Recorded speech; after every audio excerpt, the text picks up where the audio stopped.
11th क्लासमध्ये part first मध्ये एक चॅप्टर आहे केमिकल थर्मोडायनामिक्स. त्याच्यामध्ये energy and different forms of energy. What is mean by energy? Capacity to do work is called as energy. कार्य करण्याच्या क्षमतेला आपण काय म्हणतोय? Energy. Different forms of energy. There are different forms of energy like potential energy, kinetic energy, electrical energy, mechanical energy, nuclear energy किंवा vibration energy किंवा electromagnetic energy म्हणजेच काय? Light energy. हे एनर्जीचे डिफरंट फॉर्म आहेत. These forms are interconvertible into each other or they are transformed into one form into another form. म्हणजे कार्य करण्याच्या क्षमतेला आपण एनर्जी म्हणले आणि एनर्जी डिफरंट फॉर्म मध्ये प्रेझेंट आहे किंवा एनर्जीचे डिफरंट फॉर्म आहेत. कोणकोणते? तर potential energy, kinetic energy, mechanical energy किंवा इलेक्ट्रिकल एनर्जी किंवा केमिकल एनर्जी. हे जे डिफरंट फॉर्म आहेत ते आपण एकमेकांमध्ये कन्वर्ट करू शकतो किंवा ते फॉर्म एका फॉर्म मधून दुसऱ्या फॉर्म मध्ये कन्वर्ट होतात किंवा करता येतात. बरोबर आहे. For example dry cell. Dry cell म्हणजे आपण घड्याळामध्ये जे सेल वापरतो, बॅटरीमध्ये सेल वापरतो, तो म्हणजे काय? ड्राय सेल आहे. ड्राय सेल मध्ये कोणती एनर्जी स्टोअर केलेली आहे? Chemical energy. In case of dry cell chemical energy is converted into electrical energy. Chemical एनर्जीचं कन्वर्जन कशामध्ये होतंय? Electrical energy. सेकंड आहे इलेक्ट्रोप्लॅटिंग. इलेक्ट्रोप्लॅटिंग म्हणजे काय? एखाद्या मेटलला दुसऱ्या मेटलचा मुलामा द्यायचा आहे तर आपण एक प्रोसेस वापरतो इलेक्ट्रोप्लॅटिंगची. इलेक्ट्रोप्लॅटिंग म्हणजे काय होणार आहे? Electroplating electrical energy is converted into chemical energy. Simple example आहे वाईन एनर्जी. म्हणजे पवन ऊर्जा म्हणतात मराठीमध्ये त्याला. म्हणजे पवन ऊर्जेचं कन्वर्जन आपण कशामध्ये करतोय? इलेक्ट्रिकल एनर्जीमध्ये. बरोबर आहे. म्हणजे पवन चक्क्याच्या सहाय्याने आपण वाईन एनर्जीचं कन्वर्जन कशामध्ये करतोय? इलेक्ट्रिकल एनर्जीमध्ये. त्याच्यानंतर आणखी एक एक्झाम्पल आहे डॅम. डॅम म्हणजे तळ, पाण्याचं तळ. The water present at the top of the dam has potential energy. म्हणजे वॉटर जे प्रेझेंट आहे डॅम मध्ये वरच्या लेवलला त्याच्यामध्ये कोणती energy? Potential energy. The water present at the top of the dam has potential energy. When this water falls from high level to low level, then potential energy of water is converted into the kinetic energy. म्हणजे पाणी ज्यावेळेस उंचावून खाली पडणार आहे तळ्यामध्ये पाणी कसं आहे? एका ठिकाणी. त्याच्यामुळे कोणती एनर्जी आहे? पोटेन्शियल. मग ते मूव्ह होते याचा अर्थ कोणती एनर्जी येणार आहे? Kinetic energy. त्याच्यानंतर this kinetic energy can be converted into electrical energy with the help of turbine. टर्बाइनच्या सहाय्याने आपण त्या कायनेटिक एनर्जीचं कन्वर्जन कशामध्ये करतोय? इलेक्ट्रिकल एनर्जीमध्ये. म्हणजे थोडक्यात डॅम मध्ये जे पाणी होतं त्याच्यामध्ये पोटेन्शियल एनर्जी. पोटेन्शियलचं कन्वर्जन आपण कायनेटिक एनर्जीमध्ये केलं आणि कायनेटिक एनर्जीचं कन्वर्जन कशामध्ये केलंय? इलेक्ट्रिकल एनर्जीमध्ये. बरोबर आहे. आणखी भरपूर एक्झाम्पल आहे. परत आपण समजा फॅन आहे. म्हणजे फॅन मध्ये काय होणार आहे? इलेक्ट्रिकल एनर्जीचं कन्वर्जन कशामध्ये होत आहे? मेकॅनिकल एनर्जी आणि परत कशामध्ये? तर कायनेटिक एनर्जीमध्ये. म्हणजे आपण इथे डिफरंट फॉर्म सांगितले त्या डिफरंट फॉर्मचं कन्वर्जन एकमेकांमध्ये करू शकतो. आता जे डॅमचं एक्झाम्पल सांगितलं होतं, महाराष्ट्रामध्ये कोयना जलविद्युत प्रकल्प आहे.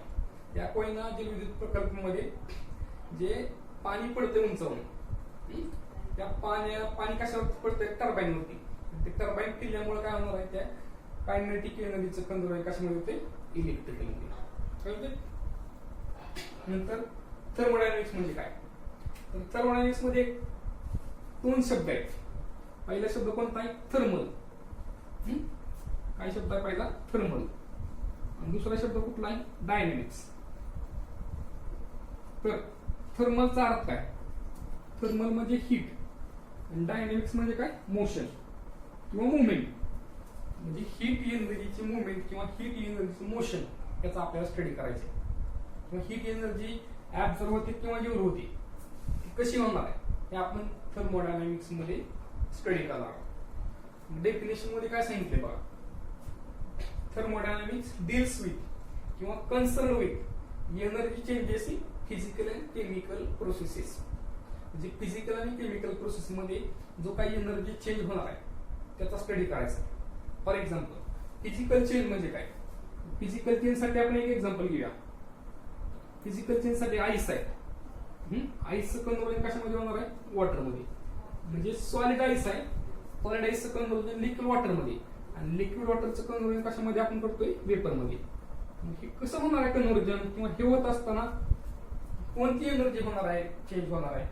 तर ज्यावेळेस आईस आहे तो हीट एनर्जी ऍब्झॉर्ब करतो. आईसला आपण हीट दिली तर त्याचं कन्व्हर्जन वॉटरमध्ये, वॉटरला परत हीट दिली तर कन्व्हर्जन कशामध्ये होतंय? वेपरमध्ये. इथं सॉलिडचं कन्व्हर्जन वॉटरमध्ये किंवा लिक्विडमध्ये, लिक्विडचं कन्व्हर्जन गॅसमध्ये व्हायला. हा फिजिकल चेंज आहे. आणि फिजिकल चेंज होत असताना आपण जी काय हीट एनर्जी ती काय केली जाते? ऍब्झॉर्ब केली जाते. कळतंय? म्हणजे हीट एनर्जी ऍब्झॉर्ब किंवा इव्हॉल्व होते तर स्टडी करायचं. त्याच्यानंतर केमिकल प्रोसेस किंवा केमिकल ट्रान्सफॉर्मेशनचं एक्झाम्पल, ऑर्गॅनिक केमिस्ट्री मधलं एक्झाम्पल आहे केमिकल रिएक्शनचं. तर मिथेन आहे. मिथेनचं कंबशन आहे. मिथेनचं कंबशन केले काय म्हणतोय? CO2 plus water. आणि याच्यामध्ये काय होतंय? हीट एनर्जी इव्हॉल्व होते. आणि डेल्टा एच जो होतो तो कसा येतोय? पॉझिटिव्ह. म्हणजे कंबशन रिएक्शन मध्ये आपल्याला माहिती आहे की कार्बन डायऑक्साईड आणि वॉटर तयार होतंय आणि त्याच्यामध्ये हीट बाहेर पडते. हीट बाहेर पडते म्हणजे काय? Exothermic reaction. म्हणजे किती अमाऊंट मध्ये हीट बाहेर पडणार आहे ते आपण पुढे स्टडी करणार आहोत. कळतंय? म्हणजे फिजिकल प्रोसेसचे एक्झाम्पल बघितले. आणि केमिकल रिएक्शन मध्ये पण काही रिएक्शन एक्झोथर्मिक असते म्हणजे त्याच्यामध्ये हीट बाहेर पडणार आहे, आणि काही रिएक्शन काय असतील? एंडोथर्मिक म्हणजे त्याच्यामध्ये हीट ऍब्झॉर्ब केली जाणार आहे. समजतंय? त्याच्या पुढचा पार्ट आहे some basic terms of the thermodynamics. जे थर्मोडायनॅमिक्स मध्ये काय टर्म आहे त्याच्यात पहिली महत्वाची टर्म आहे सिस्टीम, आणि सेकंड आहे सराउंडिंग. सिस्टीम आणि सराउंडिंग म्हणजे काय बघायचं आपल्याला? तर सिस्टीम फर्स्ट डेफिनेशन काय? सिस्टीम आहे, आणि सेकंड काय असणार आहे? सराउंडिंग. सिस्टीम आणि सराउंडिंग. तर सिस्टीमची डेफिनेशन लिहितो अगोदर मी. डेफिनेशन असे, a part of universe. Universe म्हणजे मी जिथं उभा आहे, माझ्या आजूबाजूचा परिसर किंवा तुम्ही जिथं आहे तुमच्या आजूबाजूचा परिसर म्हणजे काय? युनिवर्स आहे. A part of universe which is under thermodynamic investigation. Part of universe which is under thermodynamic investigation किंवा स्टडी. म्हणजे थर्मोडायनामिक्सचा स्टडी करण्यासाठी आपण जो काही पार्ट कन्सिडर करणार आहोत तो पार्ट म्हणजे काय असेल? सिस्टीम असेल. सिंपल एक्झाम्पल आहे. एक्झाम्पल असं आहे, boiled water in beaker. Beaker मध्ये बॉइल वॉटर आहे, गरम पाणी. हे तर स्टडी करत असताना आपण काय बघणार आहोत? तर इथं हे जे गरम पाणी ते काय होणार आहे? थंड होणार आहे. बरोबर आहे का? हीट एनर्जी काय होते? ट्रान्सफर होते. कुठून ट्रान्सफर व्हायला लागले? तर त्या पाण्यामधून. मग हीट एनर्जी चेंज कुठे होते? ते पाण्यामधली हीट एनर्जी वेपरच्या फॉर्म मध्ये बाहेर पडायली. हे जे मधलं जे पाणी झालं ते पाणी म्हणजे काय असेल? सिस्टीम असेल. बरोबर आहे का? आणि तिथं हीट एनर्जीचा चेंज व्हायला ना, मग आपल्याला काय करायचंय? थर्मोडायनामिक्सचा स्टडी करण्यासाठी एखादा पार्ट कन्सिडर करायचा. तो पार्ट म्हणजे काय असेल? सिस्टीम असेल. डेफिनेशन काय सांगते? Part of universe which is under thermodynamic investigation. जे थर्मोडायनामिक इन्व्हेस्टिगेशन किंवा स्टडी करण्यासाठी आपण जो काही पार्ट कन्सिडर करतोय तो पार्ट म्हणजे काय असेल? सिस्टीम असेल. दुसरं एक्झाम्पल, सेकंड एक्झाम्पल आहे, consider gas is enclose in cylinder. म्हणजे सिलेंडर मध्ये गॅस एनक्लोज केलेला आहे आणि त्याच्यावरती पिस्टन आहे. हा जो पिस्टन आहे तो कसा आहे? वेटलेस आणि मुव्हेबल पिस्टन आहे, तो मूव्ह होऊ शकतो. आणि त्या पिस्टन वरती परत आपल्याला मास ठेवायचे. मास म्हणजे काहीतरी वेट ठेवायचंय, जेणेकरून त्या वेटमुळं पिस्टन कुठे येणार आहे? खालच्या बाजूला. म्हणजे आपण वेट वाढवलं की पिस्टन खालती येणार आहे, वेट कमी केलं की पिस्टन कुठे जाणार आहे? वरच्या बाजूला. आणि मध्ये काय एनक्लोज केलेला आहे, तर मध्ये हा काय गॅस आहे, बरोबर आहे का. मग आता सिस्टीम कोणती झाली, तर ज्यावेळेस आपण पिस्टन वरती प्रेशर देतोय किंवा पिस्टन वरती मास ठेवतोय, तर मध्ये जो गॅस असणार आहे त्या गॅसची एनर्जी काय होते, इन्क्रीज होते. म्हणजे मधला जो गॅस काय झाला, सिस्टीम झाला. कळतंय. पार्ट ऑफ द युनिवर्स, हे पूर्ण युनिवर्स आहे त्याचा part of the universe which is under thermodynamic conservation called as the system. म्हणजे गॅस मध्ये जो गॅस एनक्लोज केलाय ती काय झाली, सिस्टीम झाली. कळतंय. आणि नंतर सराउंडिंग म्हणजे काय, सिस्टीम सोडून राहिलेला जो पार्ट असेल तो म्हणजे काय असेल, सराउंडिंग. सराउंडिंगची डेफिनेशन काय असेल, the remaining part of the universe other than the system. काय म्हणतोय मी, द रिमेनिंग पार्ट, राहिलेला पार्ट बरं का, सिस्टीम सोडून, the remaining part of the universe, remaining part of the universe other than system, system सोडून राहिलेला जो पार्ट आहे इज कॉल्ड एज सराउंडिंग. त्याला काय म्हणतो आपण, सराउंडिंग. आता इथं बॉइलिंग वॉटर इन बीकर हे एक्झाम्पल मध्ये सिस्टीम काय झाली, मध वॉटर. बाहेरचा हा पूर्ण पार्ट काय झाला, सराउंडिंग, किंवा हा खालचा पण पार्ट काय झाला, सराउंडिंग. इथं पण हा गॅस मध्ये सिस्टीम झालं, हे पिस्टन वरती आहे किंवा हे बाहेरचा पार्ट आहे, हे सगळं काय झालं, सराउंडिंग झालं. येते लक्षात. म्हणजे आपल्याला सिस्टीम आणि सराउंडिंग कळाले. सिस्टीम म्हणजे काय, part of universe which is under thermodynamic conservation. आणि सराउंडिंग म्हणजे काय, remaining part of universe other than system called as the surrounding. आणि परत कॉमन सेन्सचा भाग आहे. युनिवर्स कशावर म्हणणार आहे, universe is made up of system and surrounding, किंवा universe is made up of system plus surrounding. System आणि सराउंडिंग पासून काय बनणार आहे, युनिवर्स बनणार. ठीक आहे. आता नेक्स्ट पार्ट आहे टाइप्स ऑफ सिस्टीम. सिस्टीमचे प्रकार. सिस्टीमचे 3 प्रकार आहेत. त्याचं क्लासिफिकेशन केलेलं आहे. कोणत्या बेसिस वरती केलेलं आहे, म्हणजे system can be classified into 3 types on the basis of कोणता बेसिस आहे, system can be classified on the basis of exchange of energy and matter. On the basis of exchange of energy and matter. Energy आणि matter कशी exchange होतात त्या बेसवरती सिस्टीमचे 3 प्रकार केले. 3 प्रकार कुठले आहेत, तर पहिला ओपन सिस्टीम, क्लोज्ड सिस्टीम आणि आयसोलेटेड सिस्टीम. फर्स्ट सिस्टीमचा प्रकार आहे ओपन सिस्टीम. डेफिनेशन असे, system which can exchange, a system which can exchange, this system exchange करते, a system which can exchange both energy and matter. ही system energy आणि matter हे exchange करते. Energy आणि matter is called as open system. आता definition कळण्यासाठी अगोदर आपण एक्झाम्पल बघूया. तर एक्झाम्पल असं आहे, for example boiled water in beaker.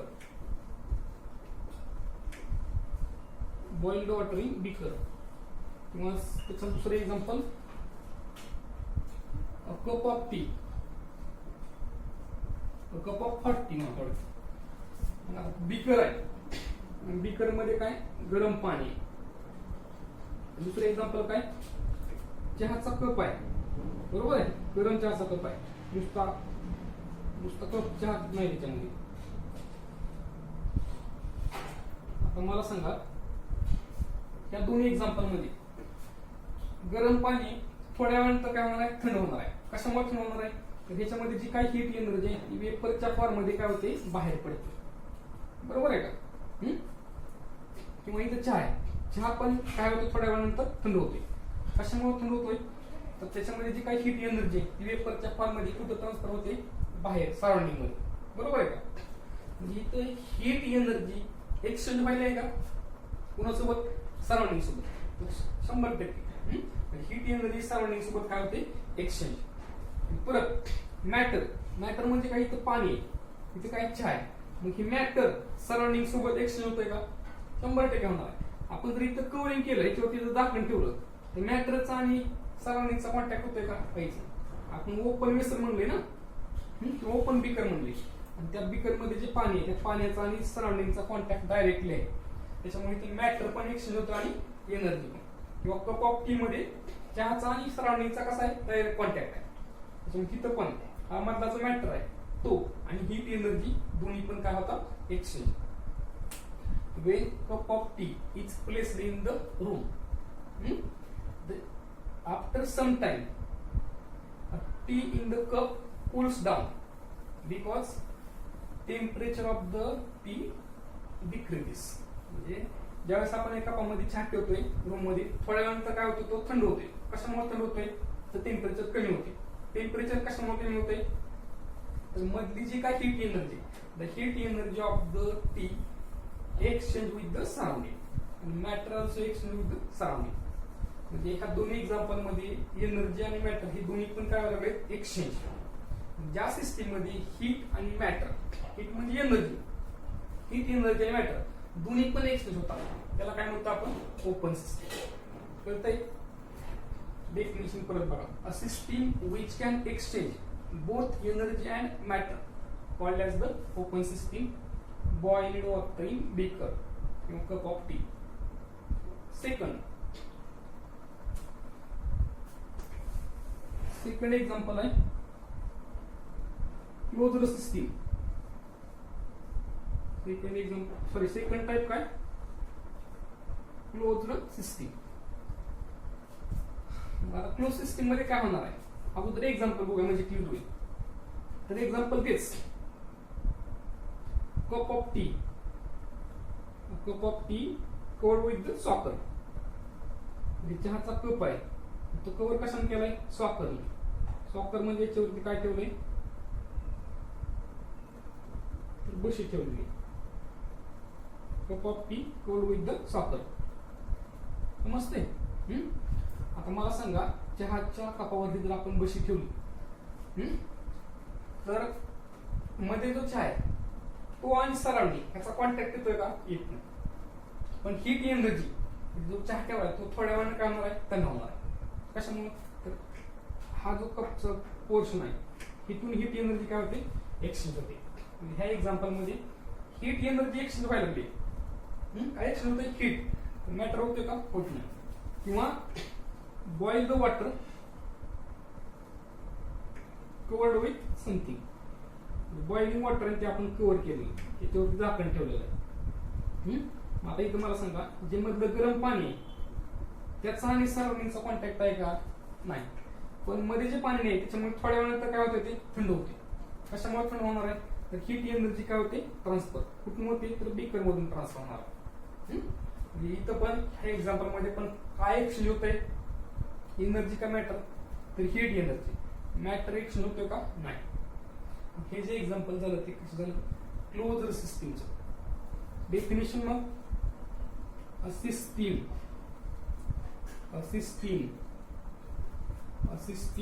which can exchange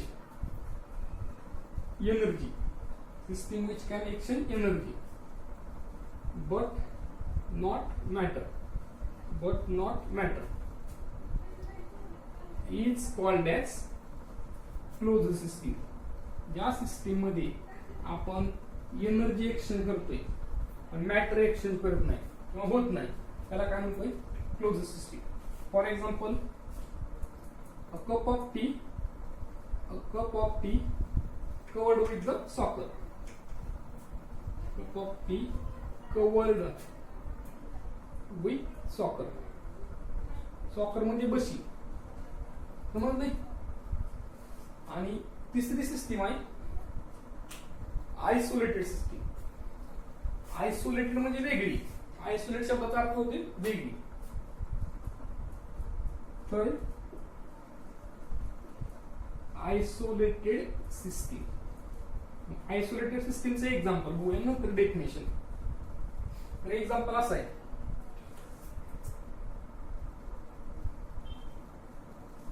boiled water in insulated basin. Boiled water आहे पण त्याचे इन्सुलेशन केले.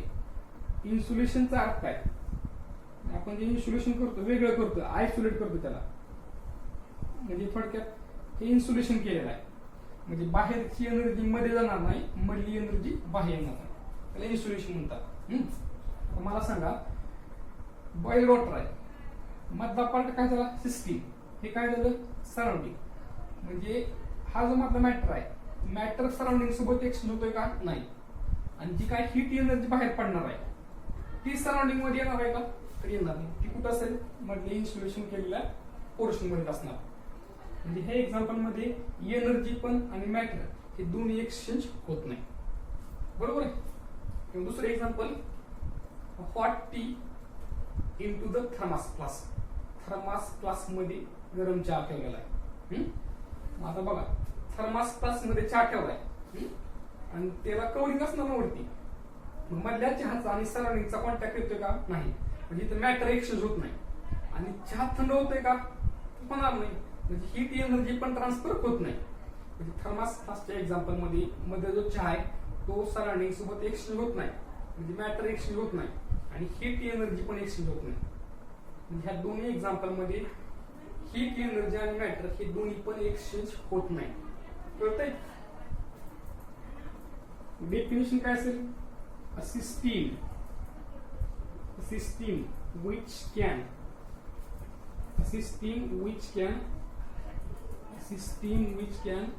neither exchange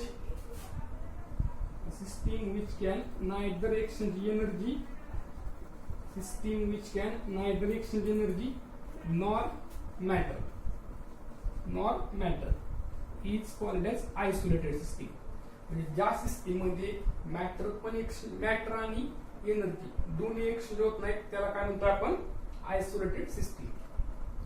आणि एक सगळ्यात महत्वाची गोष्ट, आपण चहा ठेवलाय थर्मास मध्ये, एक 4-5 तासाचा वेळ गेला, त्याच्यानंतर चहा पाप काय होतोय, थंड होतोय.